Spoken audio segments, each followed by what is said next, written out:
Peter liked to be with me.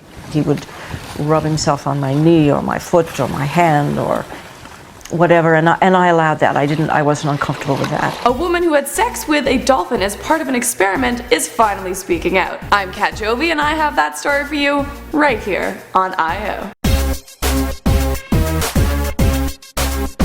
Okay, I have to say this one's like a little strange even for me, but bestiality, here we go. In the 60s, Margaret Hallovat, an animal researcher, was part of a study funded by NASA to teach intelligent animals how to speak English. This happened in the US Virgin Islands. What they did was they flooded a house about knee-deep water and made a dolphinarium. I'm assuming there was more than just flooding it with water. I imagine sort of something was needed to keep all of that in, make sure it was clean and safe for the animals, and they did this so that the researchers could basically live with them in their home. Margaret says that she was introduced to an adolescent dolphin named Peter who was just coming into his sexual prime. As they bonded, their relationship progressed into a more physical level. She said, "Peter liked to be with me. He would rub himself on my knees, my foot, and my hand, and I allowed that." Okay, come on. How many people swim with dolphins? You've seen videos if you haven't done it. They brush by you. That's what dolphins do. They brush by because they like, you know, a little bit of physical attention. Doesn't mean they want to bang you, does it?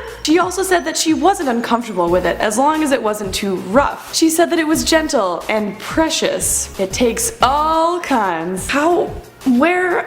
Oh god, there's just too many questions in my mind right now that I don't know if I want them answered. Apparently this became a regular part of the study for them. She saw it as something sensuous, and I guess it was something sexual for Peter the dolphin. However, this experiment was cut short, tragically, because the dolphins were tested for LSD and apparently someone was giving them drugs, which is horrible. Why would you do that? And then also rumors of Margaret having sex with one of the dolphins surfaced and the whole thing fell apart.